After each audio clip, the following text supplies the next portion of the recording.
College से निकलने के बाद सुरभि एक सुनसान रास्ते से अपने घर की ओर चल रही है। तभी अचानक एक लाल कलर की गाड़ी वहां जाकर रुकती है और उसमें से एक आदमी सुरभि को गाड़ी में अंदर खींच लेता है और गाड़ी चली जाती है। कौन थे ये लोग और क्यों किया सुरभि का अपहरण इन लोगों ने, और कैसे डिटेक्टिव जॉन पता लगाएंगे अपहरण करने वालों का? इन सभी बातों का पता चलेगा आज के सस्पेंस से भरे वीडियो में। नमस्कार दोस्तों, मेरा नाम है रवि कटेरिया। एक बार फिर से आप सबका स्वागत है हमारे YouTube चैनल पर। दोस्तों, मैं आज आपको बताऊंगा कैसे डिटेक्टिव जॉन ने सुरभि का अपहरण करने वालों को पुलिस स्टेशन की हवा खिलवाई और कैसे डिटेक्टिव जॉन मुसीबत में पड़े। डिटेक्टिव जॉन मिस्टर विक्रम की हत्याकांड का केस सुलझाकर जब घर पहुंचने तो उनकी पत्नी और उनके पड़ोसी मिस्टर विमल अपनी पत्नी के साथ वहां पहले से मौजूद हैं और उनकी पत्नी और मिस्टर विमल उन्हें बताते हैं कि उनकी बेटी मारिया को किसी ने किडनैप कर लिया है, जिसकी उम्र 10 साल है। डिटेक्टिव जॉन अपनी पत्नी और उनके पड़ोसी मिस्टर विमल से बात कर ही रहे थे कि तभी इंस्पेक्टर विनय वहां इन्वेस्टिगेशन के लिए पहुंच जाते हैं।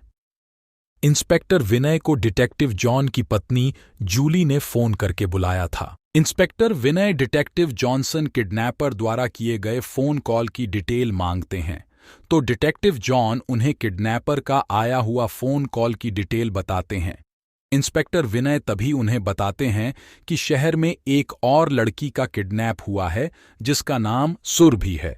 कॉलेज से घर वापस आने के रास्ते से उसका अपहरण कर लिया गया है। तब डिटेक्टिव जॉन को शक होता है, कहीं दोनों किडनैपिंग करने वाला एक ही आदमी तो नहीं।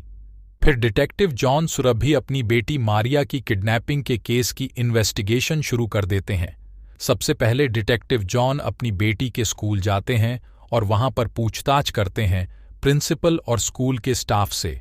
तब उन्हें पता चलता है कि उनकी बेटी है मारिया स्कूल की छुट्टी होने के बाद अपने कुछ दोस्तों के साथ आइसक्रीम खाने आइसक्रीम पार्लर गई थी, जिसे स्कूल के एक वॉचमैन ने जाते हुए देखा था।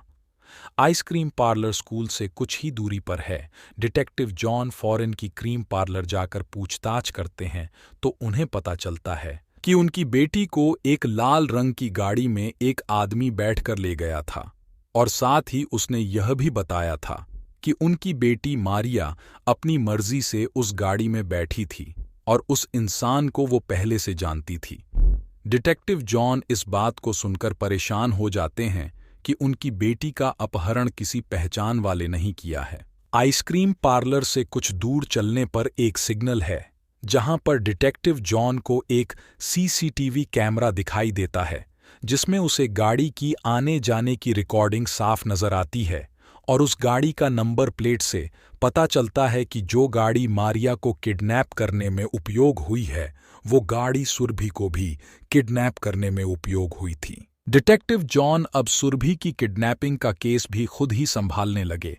डिटेक्टिव जॉन सुरभि के कॉलेज और उसके घर के आने जाने वाले रास्ते पर पूछताछ करते हैं। तभी इंस्पेक्टर विनय का फोन आता है कि उन्हें वह लाल कलर की गाड़ी एक सुनसान जगह पर खड़ी मिली है। डिटेक्टिव जॉन तुरंत ही उस गाड़ी की जांच करने पहुंच जाते हैं। गाड़ी के अंदर कुछ फिंगरप्रिंट और उनकी बेटी मारिया का स्कूल बैग और सुरभि की सैंडल मिलती है। फिंगरप्रिंट को जब पुलिस के रिकॉर्ड में डाला जाता है तब उन्हें मालूम चलता है कि एक जेल से भागा हुआ कैदी है जो अपनी पत्नी के कत्ल के जुर्म में सजा काट रहा था और कुछ ही दिन पहले जेल से फरार हो गया था। पुलिस उस कैदी, जिसका नाम दीपक सिंह, जो सर्कस में जोकर का काम करता था, उसके घर को सर्च करने पहुंच जाते हैं। साथ में डिटेक्टिव जॉन भी वहां मौजूद रहते हैं। जोकर के घर से डिटेक्टिव जॉन को एक टूटा फोन मिलता है। यह वही फोन था जिससे डिटेक्टिव जॉन को फोन किया गया था और कुछ कपड़े मिलते हैं जिससे किडनैपिंग के टाइम जोकर ने पहने हुए थे, पर जोकर घर में नहीं मिला था।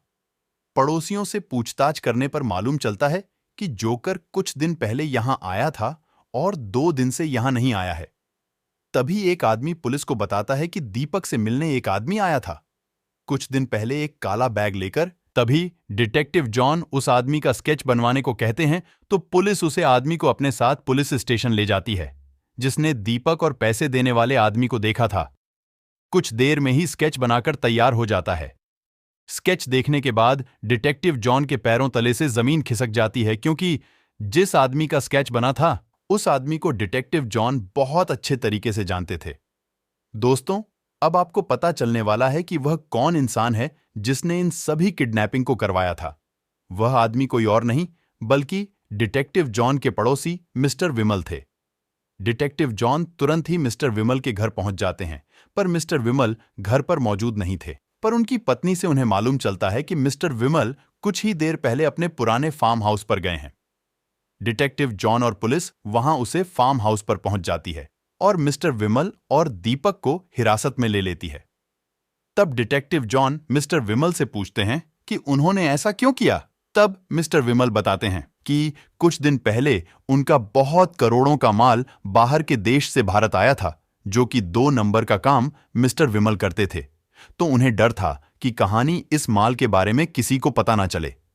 परसों भी जो मिस्टर विमल के बहुत बड़े दुश्मन और 2 नंबर के धंधे का कंपटीटर आदित्य रॉय की खास एजेंट थी।